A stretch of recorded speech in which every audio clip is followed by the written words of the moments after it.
The swamp. I have lived here my whole life. It's not much of a place. No name, no fame. The locals call it the swamp, even though it's not actually a swamp. It's a town. But it feels like a swamp, always wet, always gray. The air smells of salt so strong that it sticks to your skin. The clouds never leave, the rain never stops, and mold creeps into everything, the walls, the boats, even the old wooden houses. That's just life here. You don't question it.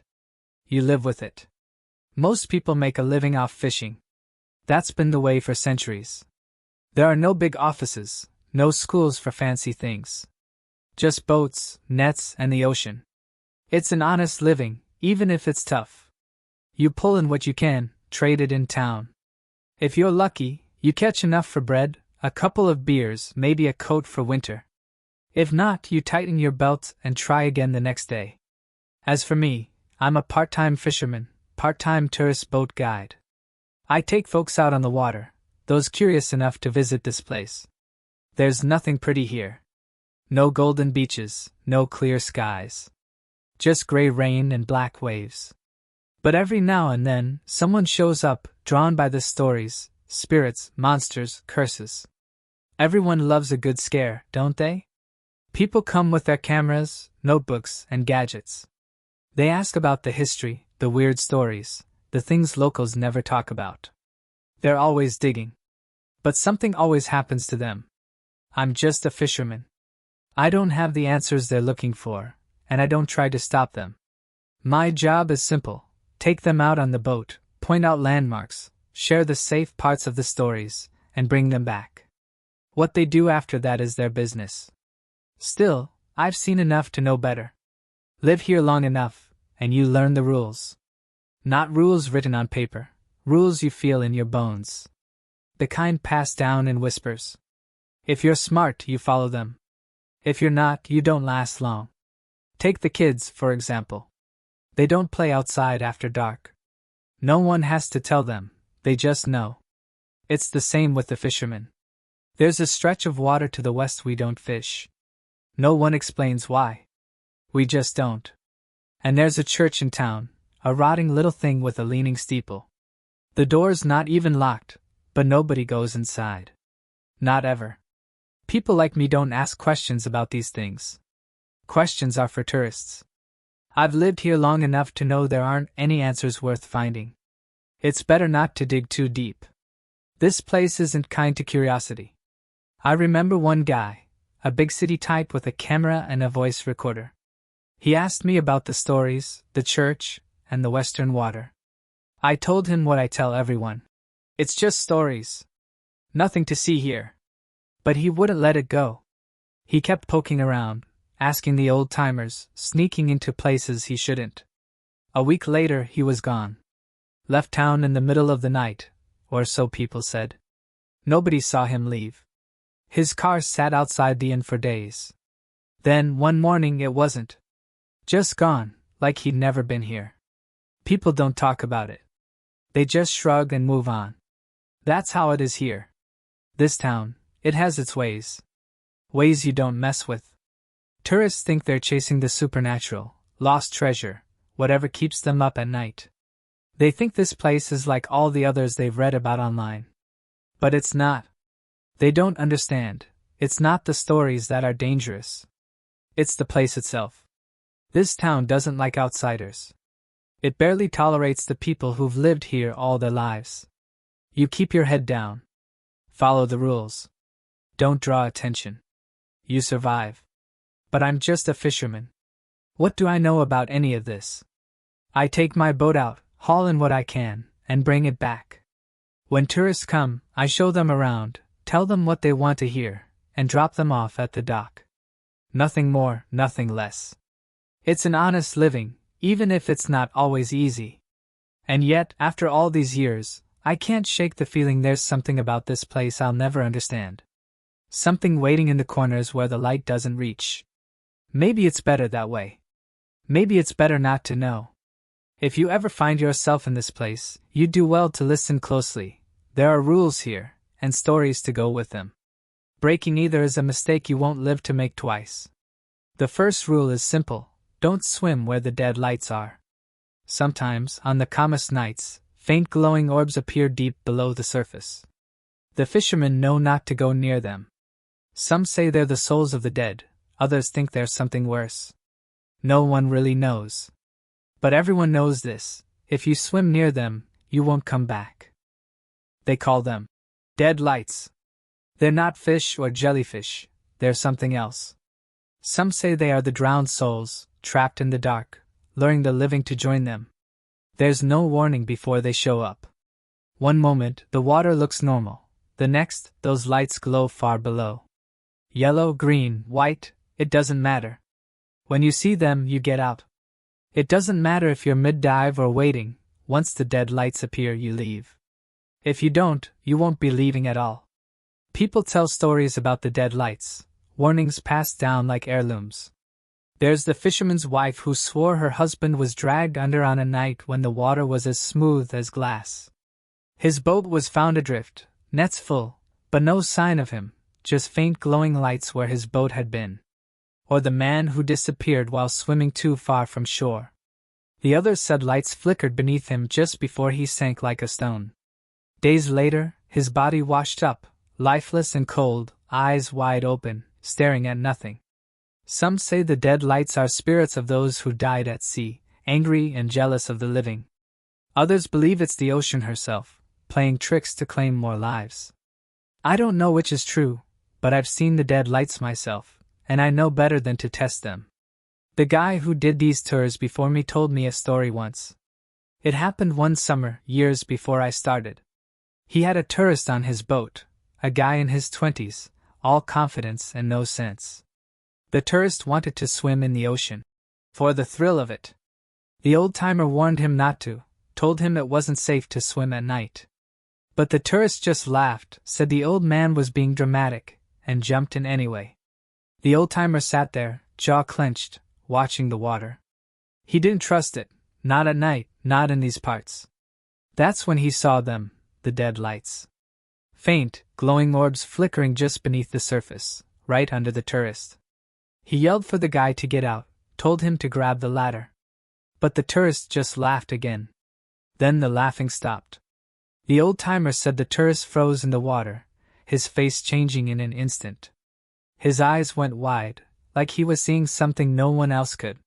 He looked down, and then he was gone. No splashing, no sound. Just gone. The water stilled, and the dead lights flickered out, like they were never there.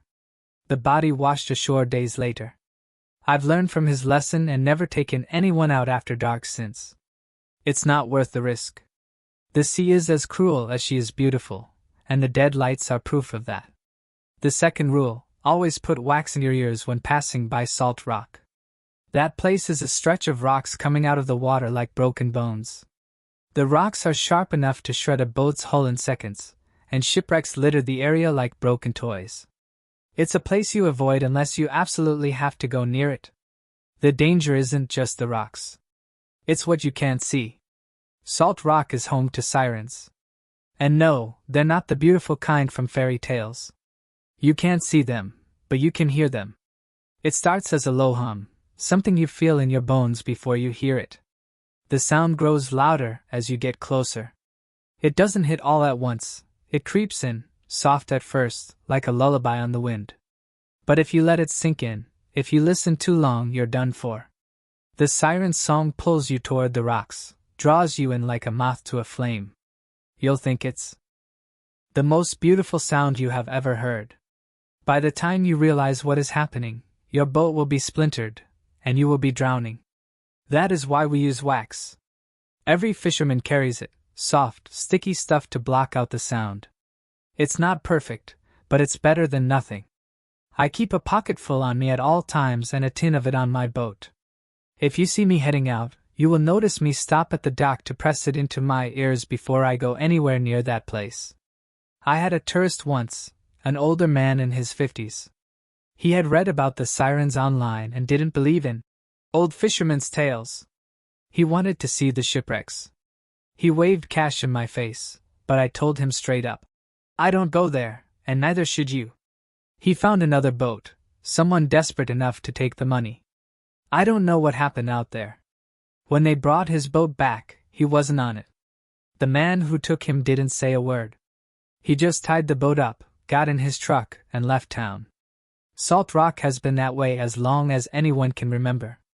The rocks stay sharp, the shipwrecks stay piled, and the sirens stay hungry. No one's ever tried to clear the wrecks or chart a safe path through. It's not worth it. You leave it alone, like everything else around here. This place is full of dangers, but they're not hidden. They're out in the open. You just have to know how to recognize them. The rules aren't complicated, but they're unforgiving. Break them, and the sea will remind you who's really in charge. The next rule is for the fishermen: always check your ropes. You would think rope is just rope. A simple thing, nothing special about it. But out here, ropes are lifelines. They hold your nets, secure your boat, and make sure the catch doesn't drift away. Without them, you're not just losing your haul, you're putting yourself at risk. So we check the knots, the lines, the fibers. We don't take chances. But sometimes, no matter how careful you are, the ropes don't last. Fishermen talk about finding their ropes frayed or gnawed clean through, the ends marked with tiny, jagged teeth. The old-timers call the culprits rope biters. Nobody's ever seen one, but the signs are always the same: nets floating loose, traps drifting off, and a clean bite through the thickest rope. Rope biters are why we double-check every knot before setting out and why we don't use cheap lines. Some fishermen even have rituals. My uncle used to spit on the knots before tossing them overboard, swearing it kept the rope biters away. Others sprinkle salt over their nets to bless the lines. Me? I just check my ropes twice, sometimes 3 times, before heading out. It's worked so far. Then there's the hair tradition. A lot of fishermen around here grow their hair long, not for style, but for the sea. Old fishermen believe giving a piece of yourself to the sea keeps her from taking the whole of you. They tie strands of hair into knots and throw them overboard as offerings. It distracts the creatures below, they say, giving them something to take so they don't follow your boat. My dad taught me how to knot the strands just right, so they wouldn't come undone before sinking. It felt silly at first, like playing at an old superstition. But one day, when I forgot, my boat wouldn't stop drifting. No matter how tight I tied the anchor, it kept pulling loose. After that, I never forgot again. Call it coincidence if you want, but I'm not taking chances. Some younger guys laugh it off, calling it an old wives' tale. But they'll learn. Out here, ignoring the old ways doesn't end well. And then there's the salt line. This one's different. It doesn't happen often, maybe a handful of times in a fisherman's life. But when it does, it stays burned in your memory forever. On foggy days, a faint white line sometimes appears on the water. It stretches out past the horizon, like someone took chalk and drew it on the ocean. The old-timers call it the salt line. They say it's a border, a line between our world and something else. Crossing it takes you to waters you can't return from. The waters past the salt line aren't part of our world anymore. There's something else. And once you're there, you're gone for good. I remember hearing about a boat that went missing when I was a kid. A small fishing crew, 3 men, vanished after a fog rolled in. Days later, their boat was spotted drifting near the salt line.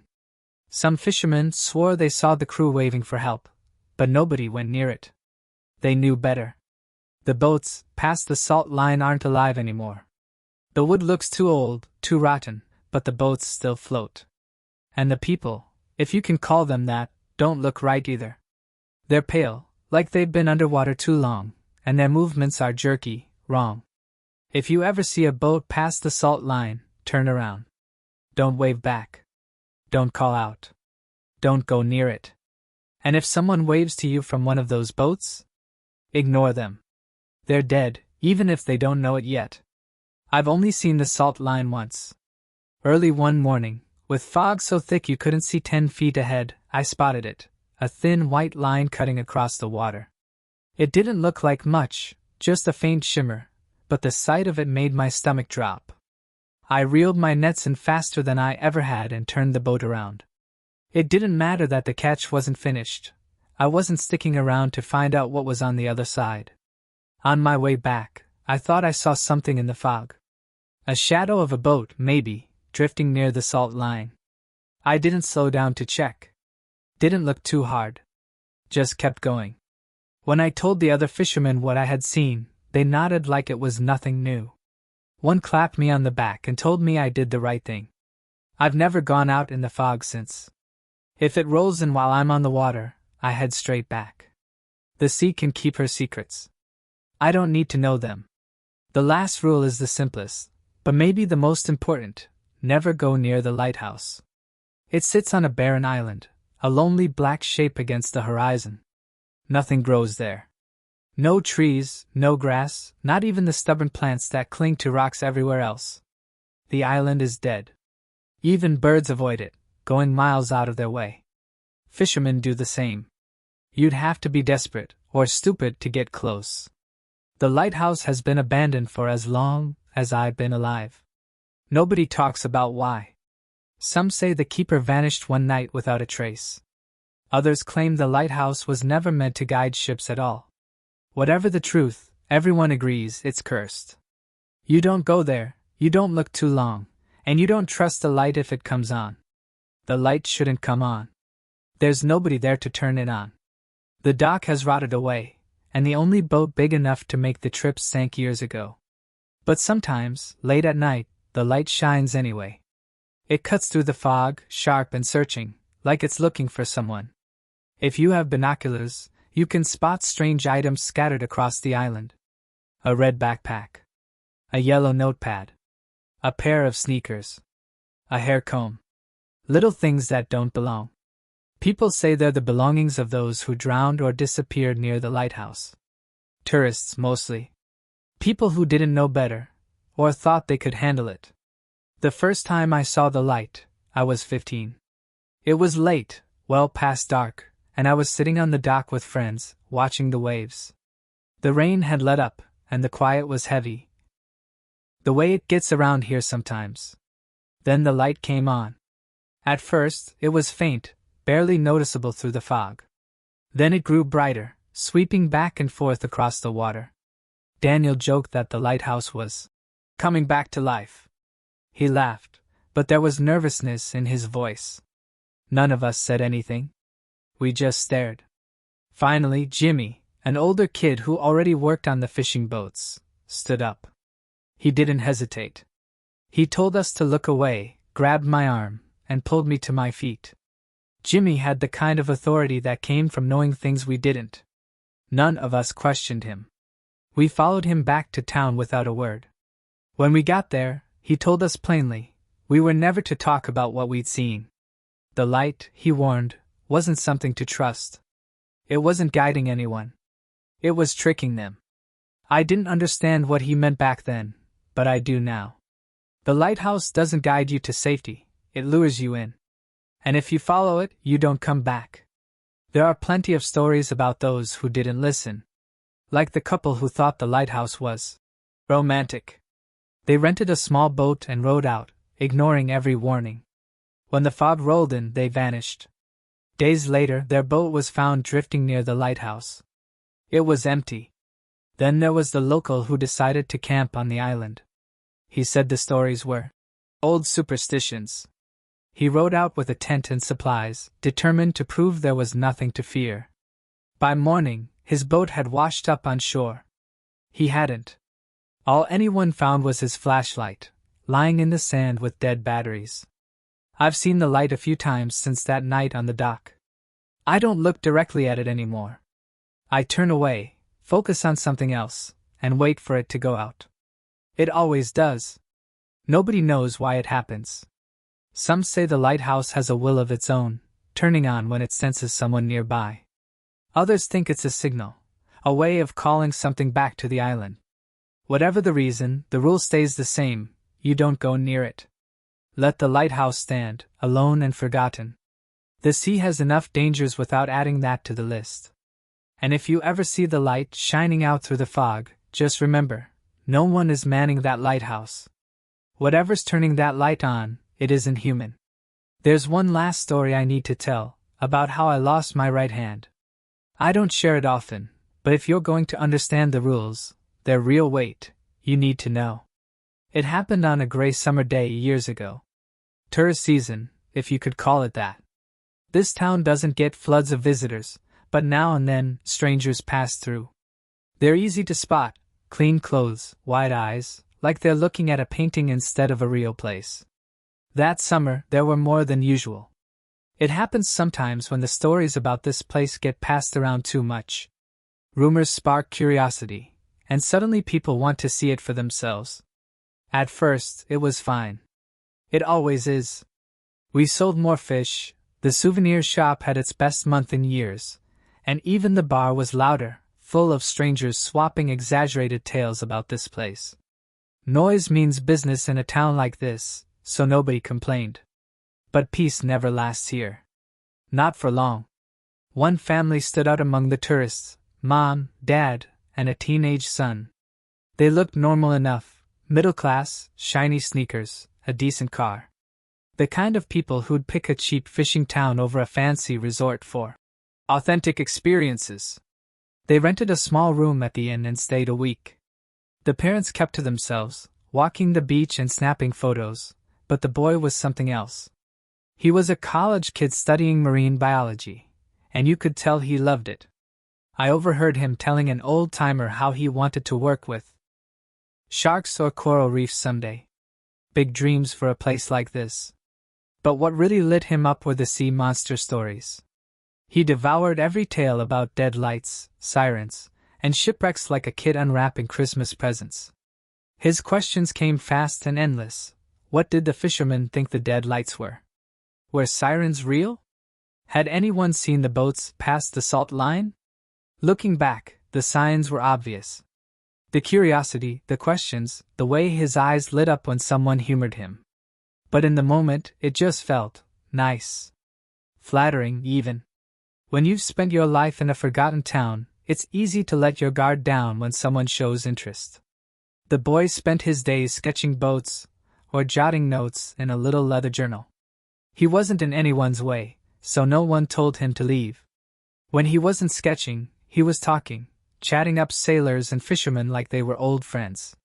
He especially fixated on the lighthouse, though he didn't say it outright. But I noticed how his questions always circled back to it. What's the farthest anyone's sailed? Has anyone gone to the lighthouse? Does the light mean anything? Most of the fishermen brushed him off, but a few humored him, giving the usual warnings. Don't go near it, don't trust the light, the island's cursed. They said it like you'd warn a kid about touching a hot stove. He laughed, called it folklore, but his curiosity only grew.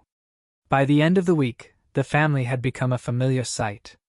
The parents had their routines, while the boy lingered by the docks, asking questions and sketching. Some of the fishermen liked him, said he reminded them of their kids back when they were full of questions instead of complaints. I can't blame them for not seeing it. Curiosity can look harmless. But in this town, curiosity is dangerous. Too much of it, and you stop seeing the rules as rules. You start thinking of them as challenges. I've seen it happen, tourists thinking the stories are just stories, locals getting too confident. It never ends well. The day everything changed started like any other. Gray skies, a light drizzle, weather so typical we barely notice it anymore. I was prepping for a tour with a few tourists, the kind of slow morning where the water feels heavier, like it's holding secrets. I didn't think much of it. When I got back to the dock, the family was there. The parents waved politely, but the boy wasn't with them. I figured he was sketching or pestering some old-timer. It wasn't until evening, when the fog began creeping in, that I realized I hadn't seen him all day. It wasn't unusual for tourists to wander off, but something gnawed at me. I shook it off, telling myself he was fine, probably back at the inn. But deep down, I already knew better. The signs were there, and I'd ignored them. I just didn't know yet what it would cost me. By the time evening came, I knew something was wrong. The boy's parents stormed into the bar, their faces pale and tense. The mom was holding a piece of paper in her hands, shaking so badly she could barely keep it still. The dad's jaw was tight, his expression stuck between fear and anger. They asked if anyone had seen their son, and I felt a sinking weight settle in my chest. The boy hadn't been seen all day. Not by me, not by the other fishermen, not by anyone. That alone was bad enough, but then the mom unfolded the note she was holding and read it out loud, her voice trembling. It said that afternoon, he'd gone out to Salt Rock. Salt Rock. Of all the places he could have gone, why there? It didn't make sense at first, until I thought about all those questions he'd been asking, all those stories he couldn't get enough of. He wasn't just curious about the sea, he was curious about its secrets. The things no one else dared to touch. And now, it seemed, he had gone looking for them. The mom was near tears, and I could see the panic in her eyes. The dad looked calmer on the outside, but I could see it too, the helplessness hiding behind his stern expression. They were scared. And they had every reason to be. I don't have kids of my own, but I've always had a soft spot for them. They remind me of when life was simpler, before I knew what the sea was capable of. So when I heard where the boy had gone, I didn't stop to think twice. I told the parents to stay inside the bar, where it was warm and dry, where they'd be safe. The last thing I needed was for them to go out there themselves and get into even more trouble. The other fishermen started whispering to each other as soon as the parents sat down. I could hear their voices carrying over the bar. They weren't planning to go after the boy. Not to Salt Rock. I caught bits of what they were saying, how the sea had been too rough lately, how going out there would be a waste of time. But a kid is out there, I said. No one answered. They just stared at me, shame across their faces. But none of them moved. Not one. A few of them looked down at their drinks, their eyes avoiding mine. Others looked at the parents, who sat quietly in the corner, the mom still holding that piece of paper. No one offered to come with me. Their silence said everything. I didn't have time to argue. I turned and left. If no one else was going to help, I'd do it myself. The first thing I did was take out my knife and cut a long braid from my hair. I tied it into knots the way my father had taught me, my hands working fast and steady. A piece of myself for the sea. A small offering, a distraction. It wasn't much, but it was better than nothing. Next, I packed extra wax into my bag. Salt Rock was no place to go unprepared. The sirens there didn't care who you were or why you'd come, they'd drown you all the same if you weren't careful. The wax was my best defense, and I wasn't about to leave without it. Finally, I went over my ropes, checking every knot and line twice, then a third time to be sure. The sea was restless, and I couldn't afford even the smallest mistake. Rope biters or not, my lines had to hold. If they didn't, I'd be as lost as the boy. When everything was ready, I pushed my boat off the dock and climbed aboard. I started the engine and headed straight for Salt Rock. The wind was cold against my face, and the spray of the water stung my skin, but I didn't stop. The jagged rocks loomed ahead, their sharp edges rising out of the sea. I gripped the wheel tighter and steered toward the dark horizon. It didn't take long to reach Salt Rock, but every minute felt like an eternity. The waves were rough, the wind howling like it wanted to tear me from the wheel. With wax pressed firmly in my ears, I scanned the waters around the rocks. The rocks jutted out like spears, dark and sharp, and the wrecked boats clinging to them looked like skeletons. I called his name, over and over, my voice raw against the roaring sea. The crashing waves were deafening, even with the wax dulling the sound. I yelled as loud as I could, hoping he'd hear me and call back. Then, out of the corner of my eye, I caught a flicker of movement. Something in the water, a tail, maybe a wing. It was there for a heartbeat, then gone. And then I remembered my father's words. He told me, long ago, that if you wanted something back from the sea, something it had already taken, you had to offer it something in return. The sea doesn't give for free, he told me once. I'd always thought it was just one of his stories, but now those words felt like my only hope. I stopped shouting and stood at the edge of the boat, staring into the dark waves. I know you have him. Give him back. He's just a kid, I said. The sea didn't answer. The waves kept crashing, the wind kept screaming. My father said the sea might listen, but only if he gave it something in return. I took a breath, steadying myself against the rocking of the boat, and spoke again. "What do you want? What will it take to give him back?" The waves didn't stop, but something changed. It wasn't anything I could see or hear, just a shift in the air, like the sea was considering my words. Then, with a soft thud, something bumped against the side of the boat. I leaned down and saw it, a piece of driftwood, worn smooth and pale from years in the water. It bobbed there, gently tapping the hull, as if waiting for me. Cautiously, I pulled it up and turned it over in my hand. That's when I saw it, scratched into the surface, in jagged letters that looked carved by something sharp, was a single word, hand.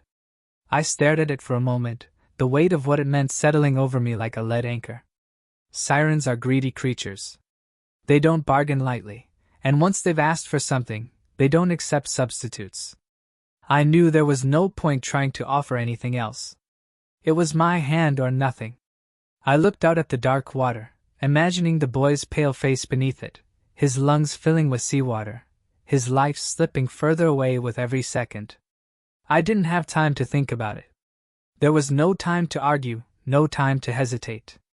I looked down at my right hand, resting on the edge of the boat, my forefinger curled slightly from gripping the wheel. And in that moment I knew what I had to do. I reached for the knife strapped to my belt.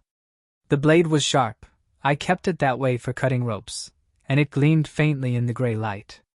I clenched my teeth and placed the blade just above my wrist, steadying myself with a deep breath.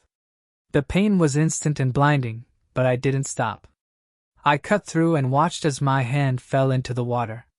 The sea swallowed it immediately, the waves pulling it down as if it had never existed. My left hand worked on instinct, grabbing a rope and tying it tight around the stump to stop the bleeding. The knot was strong. And then, everything went still. The waves, the wind, even the air itself seemed to pause, holding its breath. Then I heard it, a faint, dull thud against the side of my boat. And there he was. The boy. His face was pale, his hair stuck to his head, but he was alive. He was pounding his fist against the hull, his other hand clawing at the edge, trying to hold on. I grabbed him with my left arm and hauled him onto the deck with every ounce of strength I had left. He collapsed, coughing for air, seawater pouring from his mouth. I fell to my knees beside him, relief washing over me even as the pain in my arm throbbed. He was alive. Somehow, against all odds, he was alive. I forced myself to my feet and stumbled back to the wheel. Steering the boat with one hand wasn't easy, but I managed to do it. I aimed us towards the shore and pushed the engine as hard as it would go. The waves. The waves fought me every step of the way, but I held on. The boy's breathing was shallow, and I knew he wasn't safe yet. His lungs were full of water, and his body was weak. I had to get him back quickly. When we reached the dock, the other fishermen were waiting. They pulled the boy out and carried him to his parents, who were sobbing with relief. His mom held him tightly, tears soaking his shirt, while his dad stood with one hand on his shoulder. The boy and I were rushed to the hospital, miles away. He survived, barely. The doctor said if I had been even a minute later, he wouldn't have made it. As for me, they did what they could with what was left of my arm. The knot I tied had stopped the bleeding, but I knew I'd never be the same. The boy's parents thanked me over and over, their words pouring out in a flood of gratitude. I didn't say much in return. There wasn't much to say. I had done what I had to do, and I had paid the price. That's how it works with the sea. You don't get something for nothing. Well, some time has passed since then. The kids call me Captain Hook now. I don't mind. It's kind of cute, in a childish way. I let them call me that, sometimes I even play along.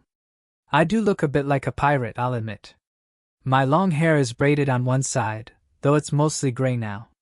I smoke a pipe when I'm out on the docks, the smell of tobacco mixing with the salty air.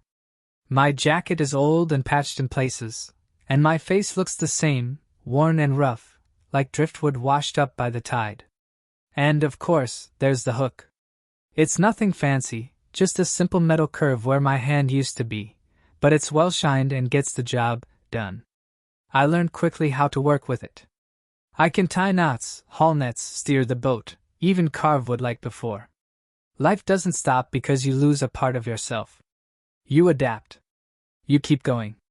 Things have gone back to normal since that day. The boy lived, though I never saw him or his family again after I left the hospital. He sent me a postcard once when he graduated college. Good kid. The sea hasn't changed much, and neither has the town. The rain still falls, the clouds still hang low, and the air still smells like salt. The mold creeps up the walls like it's trying to take the town back, piece by piece. The fishermen still head out every day, and tourists still wander in, drawn by the same old stories. The dead lights, the salt line, salt rock, and the lighthouse, they're all still here, waiting for someone to forget the rules.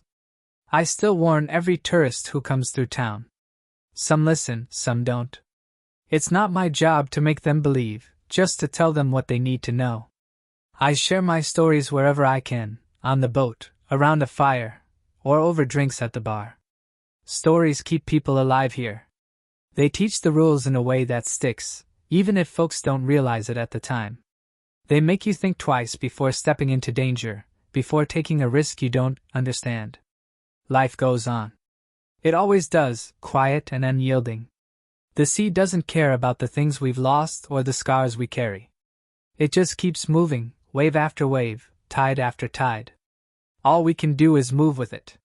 So if you ever find yourself in a little coastal town called the swamp, though it's not really a swamp, you'd do well to follow the rules. They're simple, but they're unforgiving. Don't swim where the dead lights are. Don't cross the salt line. Always carry wax, and don't go to the lighthouse. Most of all, never go near salt rock.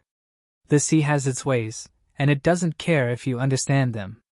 But if you respect them, if you follow the rules, you might just live long enough to tell the tale.